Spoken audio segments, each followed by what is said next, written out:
for whatever reason, we've come to a place where a lot of people think emotions are our enemies, even our difficult emotions, whether that be, anger, fear, anxiety, shame, envy. These emotions are meant to tell us something. They're meant to guide us towards a better way. They're meant to reveal the roadmap to our healing. Hey guys, it's Melissa Moore. Thanks for joining me on today's episode of Faith, Hope, Love, where we grow together in our faith, increase in hope, and learn how to better love God and love other people. On today's show, we are joined by Dr. Peace Amadi, and she's the author of Why Do I Feel Like This? Understand Your Difficult Emotions and Find Grace to Move Through. So her book really fits in our current series, Momentum, Moving On, Moving Forward, and Moving Others. And she is going to be talking about the value of understanding our core beliefs, how we think and feel about ourselves, as well as the negative emotions that we are experiencing, and being able to seek God in the healing process. Peace, thank you so much for joining me on the show today. If you wouldn't mind sharing a little bit about yourself and telling us a little bit about you. Yeah, well, Melissa, thank you for having me on your show. I love the name of it. I love the mission. I love the goal. But yeah, so I did I did write a book. But just a little bit about me. So by day, I am a psychology professor down at a small private faith-based school in Orange County, California. But by night, I do a bunch of other things. So I am a writer. I am a coach, personal development and business together. And I like to say that my whole mission is that I love to help people heal so that they can better lead. So I'm really passionate about helping people just really look inside themselves and look at the parts that need healing, need growth, need development, and really pushing past any blocks, internal or external, that may get in the way of pursuing and walking fully in God-given purpose. So I'm all about that. I think everything that I do sort of comes back to that as a central theme. But yeah, it's a little bit about the work I do, and I'm just really happy and pleased that this book is now out and people seem to be responding pretty well, which just warms my heart to the you don't know what degree. And yeah, just happy to be here chatting with you, girl. Again, reading your book has been really encouraging to me. I studied psychology when I was an undergrad and pastoral care to women later in seminary. But being able to find a book that so well marries the two, psychology and the Bible, it's hard to find that. And just written in a way that is easy and enjoyable to read, not like a textbook kind of feeling book. So I just appreciate, again, you putting this book into the world and just sharing your heart for encouraging people to move through emotions so they can lead. That's the goal of our podcast and this whole series we're doing right now, so this is perfect.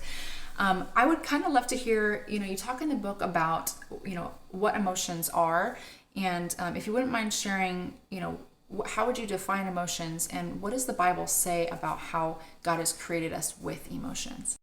Yeah, so I do kind of do a deep dive into the different components of emotions, and I'm going to encourage everyone to go read the book. But I will say this this is how I've been liking to talk about it as people get into the nitty gritty, is that emotions are our first of all, they are a reflection of God in us. One of the things I talk about in the book is that God is emotional.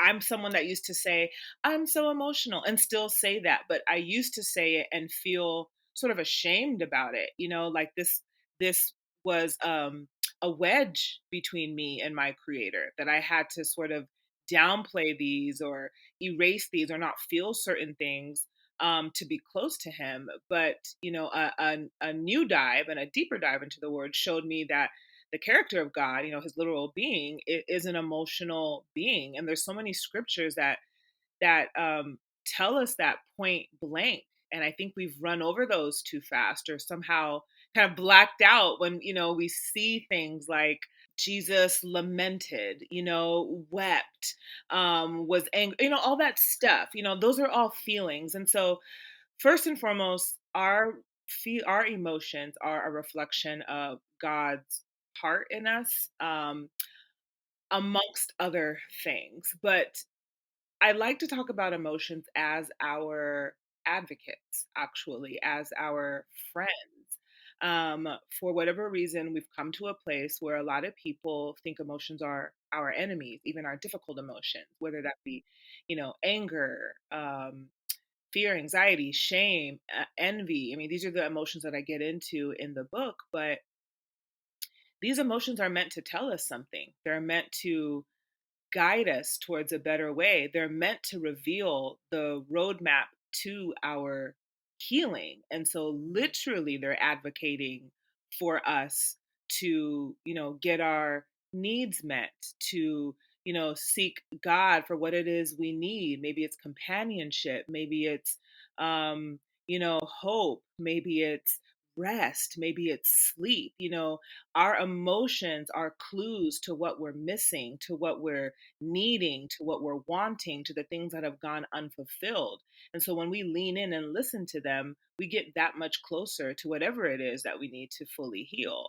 I can't think of something more, God given and God blessed, God kissed than than something that's really advocating for our health, healing, and wholeness. I think it's a beautiful thing, again, sharing that, we are created then in the image of God. And if God is a God that experiences emotions, in such a wide variety of emotions, like we also should see those in our lives and in a way that it kind of, explains to ourselves and other people if our needs are being met or not. So I did love how in the book you talk about these core beliefs and, just the way that we internalize certain messages. Would you mind kind of sharing, for one, what is a core belief? And if those beliefs are negative, what are some ways that we can then work through those? Yeah.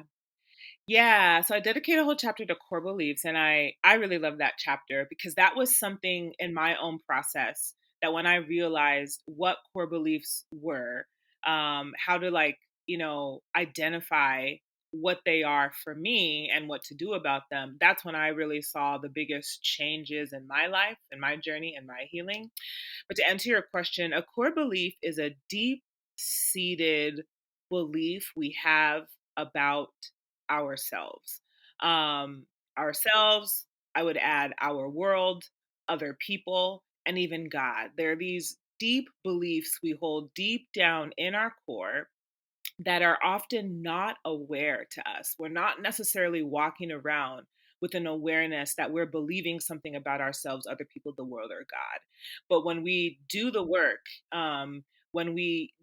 it takes to kind of sit down and I become more aware and identify some of the stuff deep down that we've taken mostly from childhood, but that has persisted to our adulthood, then that's the beginning of our healing. So for example, one core belief that I've personally had to work through that a lot of people are walking around with is this belief that we are difficult to love. Um, and for me, in doing my own personal work, I realized that a lot of that came from my childhood where I experienced a lot of childhood bullying. And, as a kid, we're always trying to understand why the things happen to, like, why do certain things happen to us. We're trying our brains, our poor little kid brains are trying to find a reason, find an explanation why bad things happen. So for one kid it's, why is everyone picking on me? For another kid it's, why did my parents get divorced? For another kid it's, why don't I ever see my mom or my dad? Whatever the case may be. For another kid it's, why does everybody else get to go, to Disneyland, and you know I never have, experienced anything outside of my house. Maybe there's a financial situation there, whatever the case may be. But whatever we experience, we're forming an explanation about it. And I'll say 8 times out of 10, when we go through adversity as a kid, one of the things we're going to consider is that it's us, that it's our fault, that there's something about us that's not lovable, not good, not right. And that's the reason that we're being picked on, or that's the reason why mom and dad can't stay together, or that's the reason why we never get the good things. It's because, there's something about us that's not worthy. There's something about us that's not lovable. And so we grow up and we get into adulthood and we don't realize that we're still believing such a thing until we start to kind of notice the patterns in our lives. And so for me, there was a time in my life where I realized that I was choosing really bad um, people to date. That I was, like everything that I needed, I wasn't choosing. And everything that would hurt me, I was choosing. And it was getting into therapy and realizing that there was a part of me that believed that I was difficult to love. And on top of that, I wasn't worthy enough to be loved by someone good, because if I'm thinking I'm not good, then why would somebody really good love me? Let me just kind of take what I can get. I hope people can understand that connection. But and it looks different for every person. Like what those patterns look like in adulthood will look different. But those patterns are the clue. Those patterns, are the hints that you're believing something about yourself or other people or the world or even God, at some deep level that's causing these things to happen in your adulthood. It's causing these patterns, causing these themes. And so that's how core beliefs, that's first of all, that's what a core belief is, it's just something deep seated. They come from childhood, they come from us trying to make sense of whatever it is we've experienced in childhood or I would say even adolescence or even young adulthood, and they certainly persist fully into our adulthood and affect every part of our lives.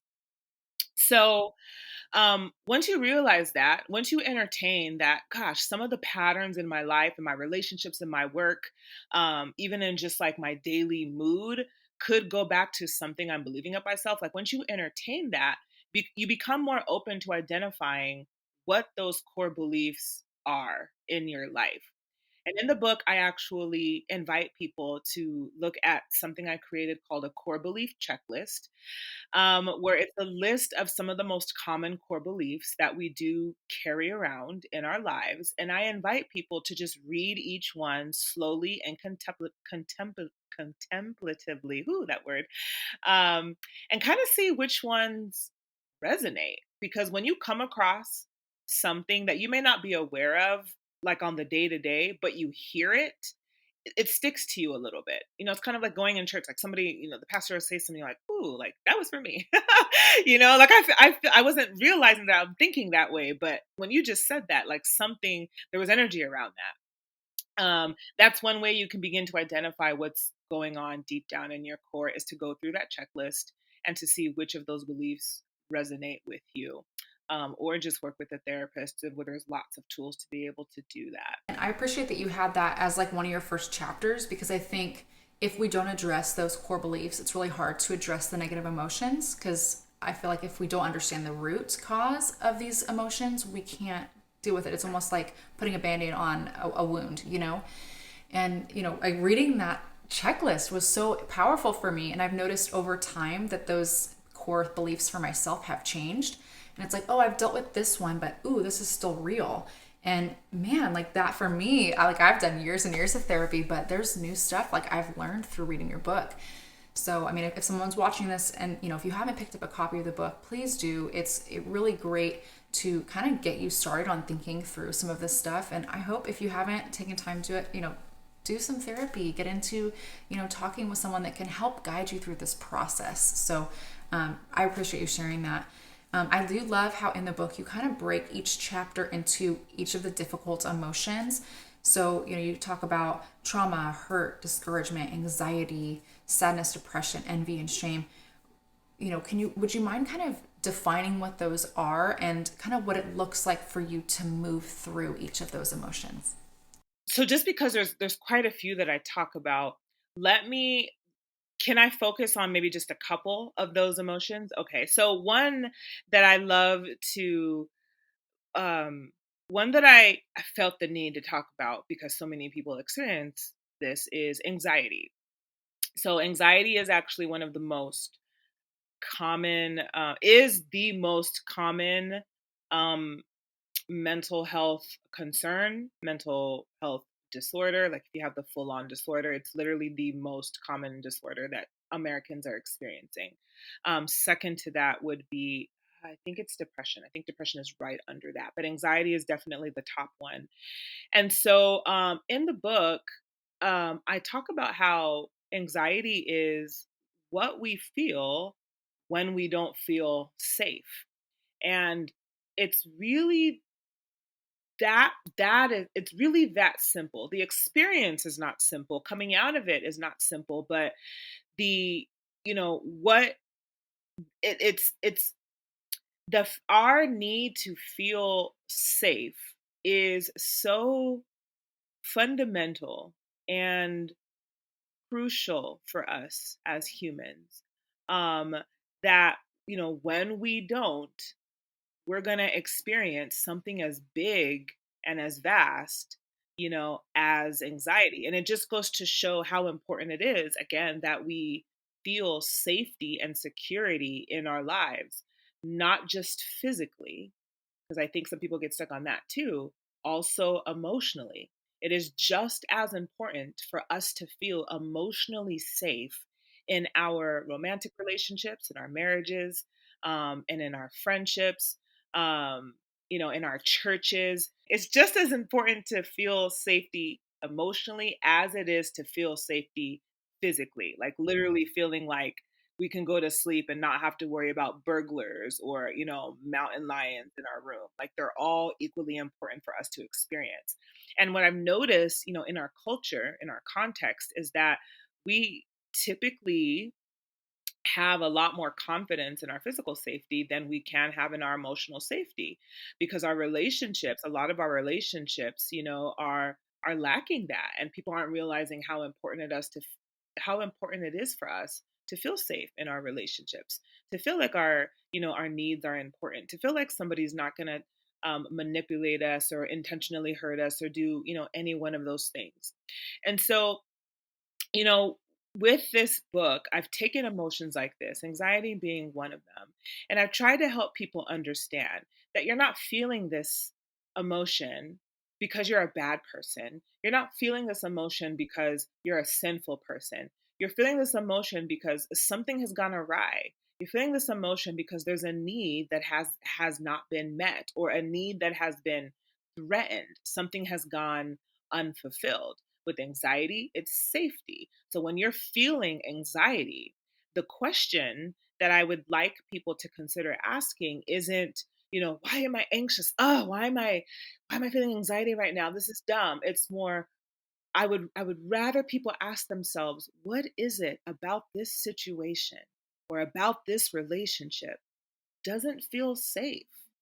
When you pursue it that way, you begin to advocate for yourself and for your own healing and for your own freedom. And I do this with every chapter in the book. I talk about envy as another one. Envy is something we've been taught is so bad. And I get it, right? Because envy can cause you to do really, really bad things. But a question I would want people to ask first is, what is it that I really want and feel like I can't have? And who is it that told me that I can't have it? When you really start to break down the root of these emotions and kind of have a conversation with yourself about where they come from, you get a lot further in your healing journey. Get a lot further. You begin to answer the questions that your soul needs to be answered. And I think, I mean, you touch on so many different things there. I think, again, if our needs are not being met, it's going to come out somewhere in our lives, whether it's, manipulating other people or feeling these intense emotions and not knowing how to cope. And I think, what you're getting at is it takes time and it takes a lot of hard work to do this. It's not just I'm just going to stop feeling anxiety, or I'm just not going to experience envy or, depression. Like it's just, I just want it to go away. It's, God has kind of given us these things to help us to pinpoint our need for him, and our need for healthy relationships too, and other needs obviously that maybe are not being met, rest, or stability in our relationships. There's so many needs that it would take forever to go through all of them, but I really appreciate how you incorporate faith really well into your book. And so with that, how do you see God being part of this healing process as people are walking through these emotions? I love that question, Melissa. I mean, I'll be the first to say that God, is the ultimate healer. Um, I was having a conversation recently with someone, I forget who, where I was like, my image of God really is a counselor. Like, I feel like that's how I've connected with him as of late. Um, is he is a counselor. Like, he offers so much for us when it comes to our mind and mindset and our, emotions and our needs for companionship and encouragement and, good words that are that's water to our soul. Like, I mean, these are words straight from scripture, that literally water the soul. There's, experiencing the presence of God, feels so just psychologically, amazing. Like, literally, so much of what he offers directly to us in his presence and in his word is very therapeutic. But he also does quite a lot of amazing things through people, you know and I think we all understand this, as we all understand, we've all experienced this. We've all had a conversation with someone where it's like, that is God speaking, through you to me.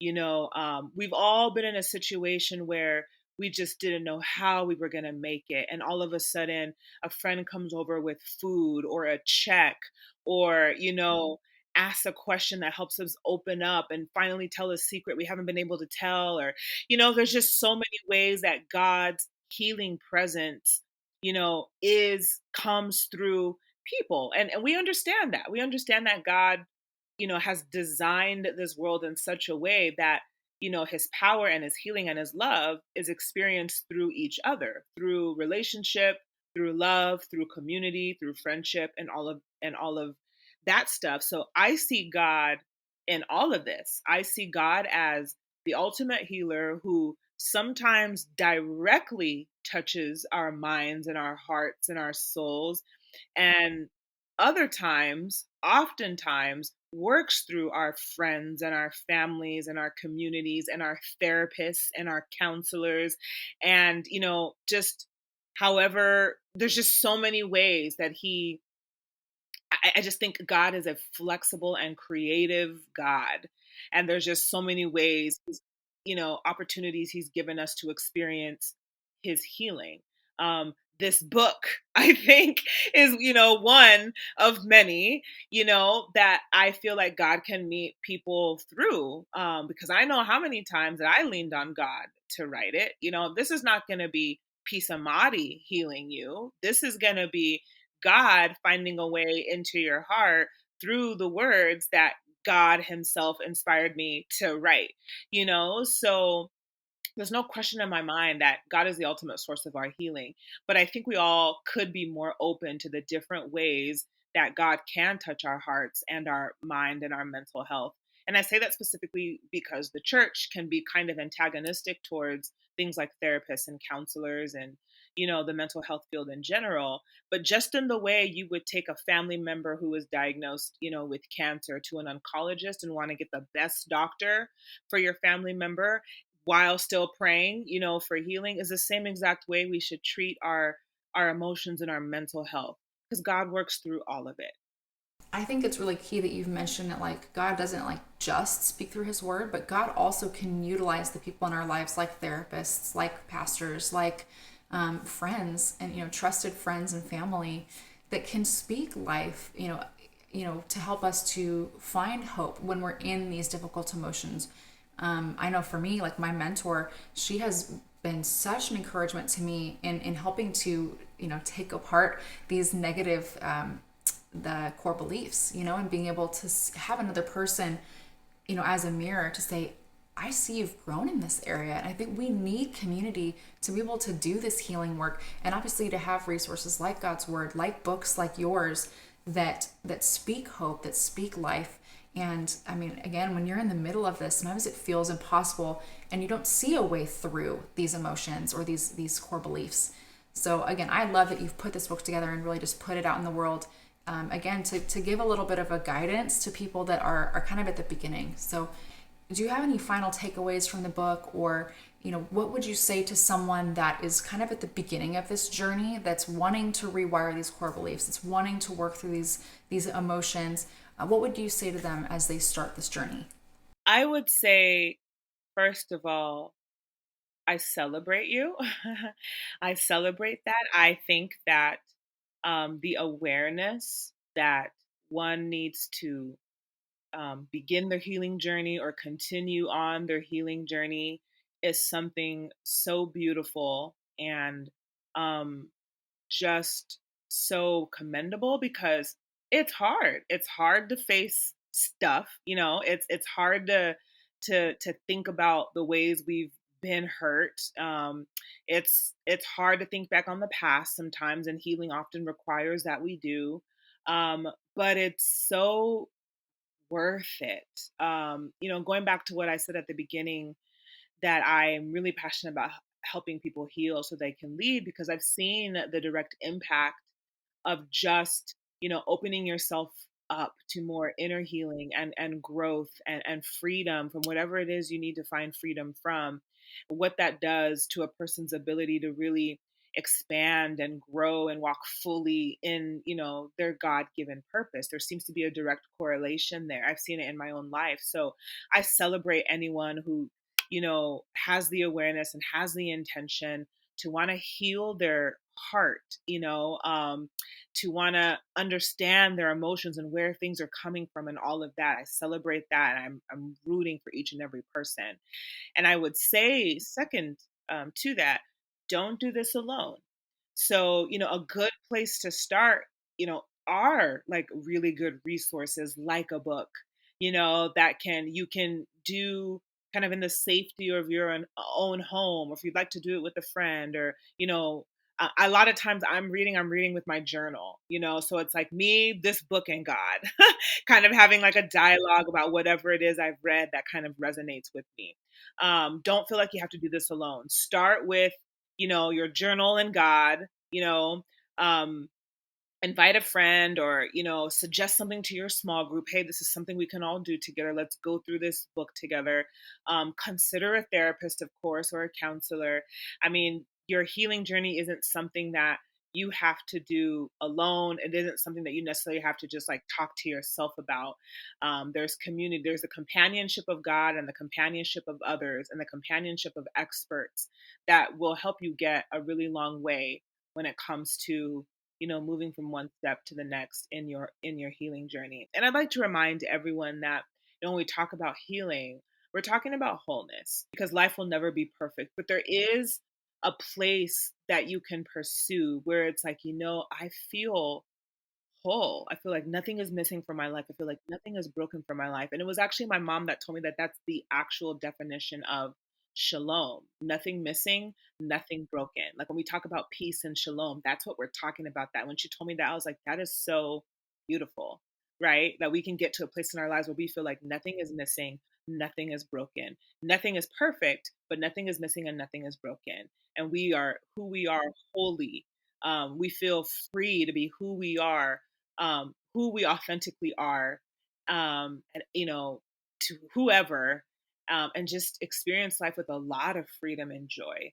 Um, so it excites me to talk about healing, and excites me to watch people pursue their own healing journey. It very much excites me to be a part of that, whether we know each other personally or not, which is my hope with this book, that you would meet me in these pages, and that we would journey together, to increased freedom, in our lives. I honestly have nothing else to add. That was so great. I think I really encourage anyone that's watching this, take time, pick up this book. I mean, really, it's so jam packed with, individual, different people's stories, walking through these emotions. She shares so much truth from the Bible as well as psychology. If you're wanting to start this journey, I absolutely encourage you, pick up a copy of this book. So Peace, before we close out, would you mind kind of sharing where we can get your book, as well as maybe your website, and where we can continue following you from here? Yeah, of course. Thank you for asking that. So the book is available pretty much wherever books are sold, online anyway. So Amazon.com, Target.com, Barnes and Nobles, Walmart.com. and of course the publisher ivpress.com. You can get the book at any one of those places. And actually, as of this week, because this happened a little later in the game, but as of this week, it's also available on Audible. So if you're more of like an audio person, yeah, you can go straight to Amazon and get like the audio version there, or just go straight to Audible. I don't know, people have different like memberships and stuff, but it is available on Audible as well, just as this week, which I'm really excited about. And as far as connecting with me, a great place would actually be Instagram. I take breaks sometimes, so I'm like, I don't know the last time I posted since this book came out, because your girl needs a little break. But but that's a great place to stay connected. That's where I do update people with what I'm doing, what's coming next, because there are certainly things in the works as far as this book content and how to like kind of journey with people a little bit more closely. So yeah, it's Peace Amadi is where you can find me on Instagram. Peaceamadi.com is the website. And again, you can get this book wherever books are sold. Well, thank you again, Peace, just for your time today, just to, again, to share about how we can work through these, these intense emotions. I know it's been an encouragement to me, and I know it'll be an encouragement to my listeners. So, everyone that's watching today, thanks for hopping on the show today. And for anyone that's watching, please, again, pick up a copy of her book. It will greatly, greatly encourage you. Listen to the audiobook. And as for our show, I will see you all next week.